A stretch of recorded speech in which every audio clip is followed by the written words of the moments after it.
Well, if you're listening to this in the morning, folks, I'll say it like my Irish ancestors would have said it. Top of the morning to you. Glad to have you here. This is Dick Foth. We are working our way through the little book that Ruth and I wrote some years back called Known, Finding Deep Friendships in a Shallow World. And we're on chapter 11. We're in that section on affirmation. And last time we were together, in the book at least, we talked about speaking to God as the highest form of affirmation. When you pray for somebody, highest form of affirmation. This is the second kind of affirmation, and it's speaking to you. This is how ancient writing that you find in Proverbs says it. The right word at the right time is like a custom-made piece of jewelry, and a wise friend's timely reprimand is like a gold ring slipped on your finger. I want to read that again. Okay, here we go. The right word at the right time is like a custom-made piece of jewelry, and a wise friend's timely reprimand is like a gold ring slipped on your finger. That's a paraphrase of Proverbs from the Old Testament in a book called The Message. There's hardly anything better than a third-party affirmation. I don't know how many times it happened that we'd walk into that home on Carver Road in Modesto to see Ruth's parents sitting at the kitchen table. That's Modesto, California, Central Valley. With a quick glance, they'd see one of our kids with us, and the conversation would quickly shift into something like, "Mother, I was thinking about Chris just the other day." She'd respond, "Yes, Daddy, isn't he just the best?" That would continue for a few moments, then they would welcome all of us standing in the entryway. That brief exchange, within the hearing of a child, makes the heart soar. We have a way with words, don't we? Words can be gifts or weapons. When they're gifts, our lives are never the same. When they are weapons, our lives are never the same. Language moves us to the heights or takes us to the depths. Going to the depths when you're angry with someone might feel like the way to go, but it can really come back to bite you. For years, I kept a piece of free verse by Carl Sandburg on my desk. I did it because I sat in the chair of power in that particular institution. I wasn't responsible for thousands of people, but several hundred. Some would come to me for advice, counsel, and decisions. It's so easy when you sit in the catbird seat, as we used to say, to wield authority for your own benefit, just because you can. In primer lesson, Sandburg wrote, "Look out how you use proud words.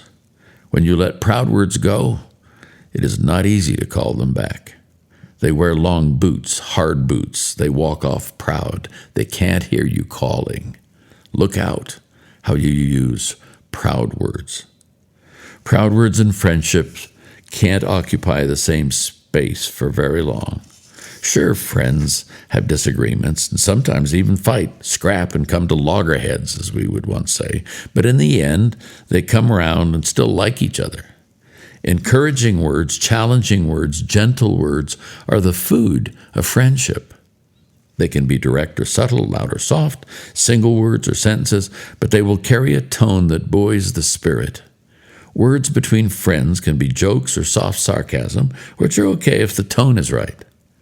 Studies have shown that about 80% of communication is not just found in words spoken, but in the tone used. The tone of language. Some years ago, I walked into the house and said something to Ruth in a poor tone. I was young and excited and changing the whole world, right? Some younger people were actually following me, I thought, so I must be pretty good. In that full of myself moment, I said something in a way that was offensive.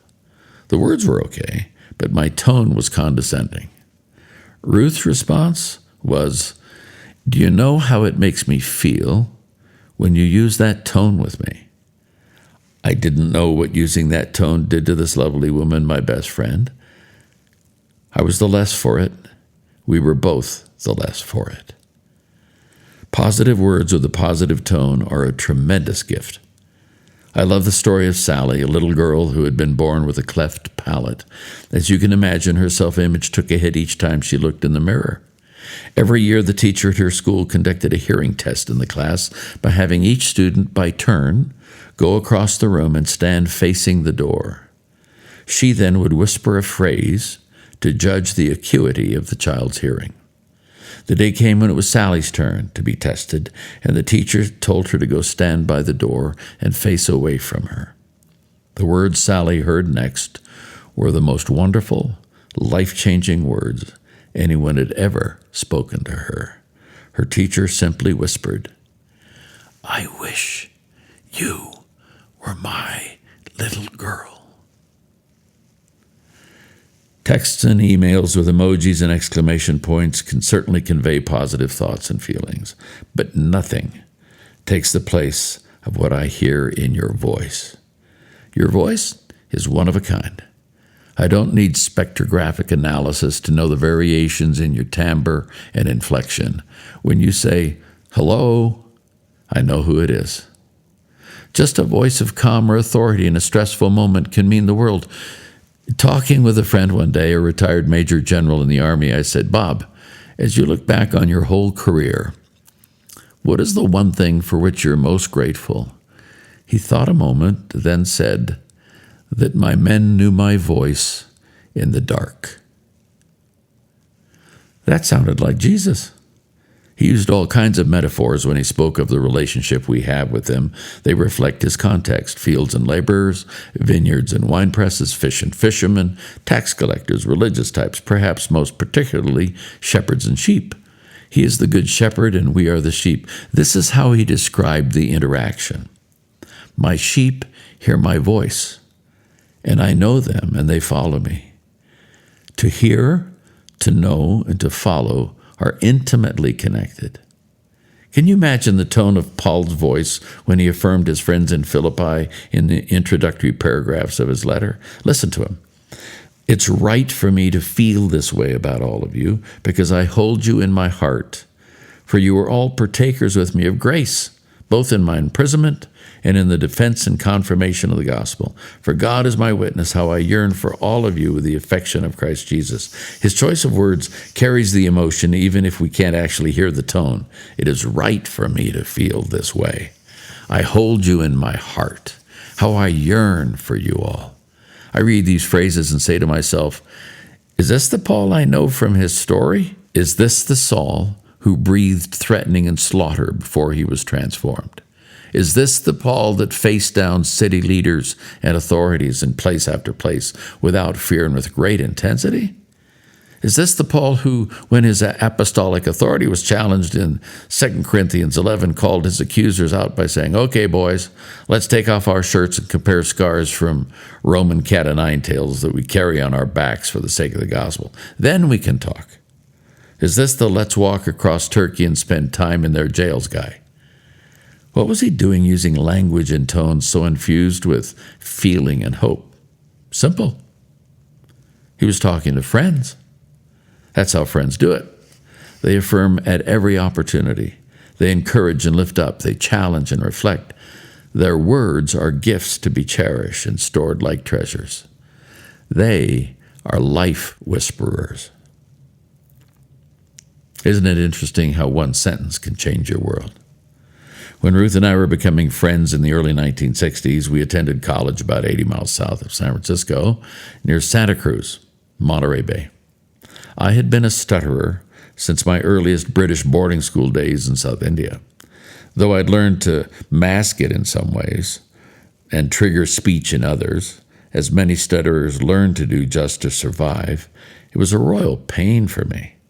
I saw it as a non-communicable social disease.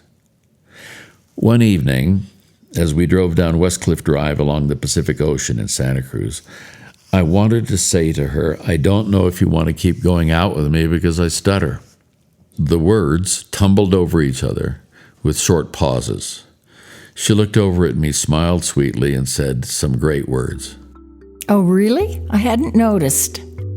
The jail door swung open. The antidote to the disease was injected. I can still hear the words and her lovely tone. Now that's what I'm talking about. That's a friend. Isn't it amazing how words actually paint pictures? What amazes me is the speed with which positive words can change a tense atmosphere, or how affirming language can transform someone's life. There were 300 of us in the ballroom of the Holiday Inn in St. Louis, Missouri, participating in small group training conducted by Serendipity Workshops back in the early 1970s. We'd been placed randomly in small groups of 6. The morning had been spent telling our stories. It's amazing how much you can learn about someone's history when the right kinds of questions are asked. Anyway, after lunch, we reassembled according to this instruction. Arrange 5 chairs in a horseshoe, then place the 6th chair inside the open end of the horseshoe. All 6 of you will take your turn in that 6th chair over the course of the next hour. It is there that the other 5 members of the group will take time to speak to you. On the basis of what you've learned about each other in the hours before this, you'll be affirmed using positive phrases, or in terms of a color, or in terms of an animal. It'll be positive, and all you can say is, "Thank you." First person in the affirmation chair was an 18-year-old boy. As we went around the horseshoe, you could see how much he was enjoying the things that were said, until we came to a young woman about his own age. She looked at him and said, "You remind me of a dog." He rolled his eyes and exclaimed, "Oh, great." Then she went on, No, this is good. I have a dog at home, a golden cocker spaniel with big brown eyes like yours, and I like to hold him on my lap and pet him." At that point, the young man blurted out with a great laugh, "Well, that's more like it." It was a wonderful, hilarious moment. Then it came time for a young woman to take the chair. She had received a negative critique in her first year on the job, and apparently her employer felt she could use the experiences provided by the Serendipity Day to improve her social skills. In short, she was there under duress. It was clear in her words, her tone, her body language, and her nervous chain smoking all morning long that she'd rather be any place in the world other than with us doing this stuff. Again, we went around the horseshoe with affirmations. They were good words, but limited in some ways because she hadn't given us much to work with in the morning, until we got to that same young woman with the golden cocker. That was a moment. She looked at the woman in the affirmation chair and said, "I see you as the color of your dress." It was fall, and the dress was silky and full of color, golds, umbers, reds, and browns. "I see you as a warm and spontaneous person, and those colors remind me of a fire in my fireplace at my home in Rockford, Illinois." She went on, "I would like to take you there on a snowy winter night and sit in front of the fire. We could eat popcorn and drink hot chocolate, and I could just get to know you." With that last phrase, the woman in the pretty dress dropped her cigarette on the tile floor, ground it out with her shoe. She looked up at the girl and said, "Say that one more time."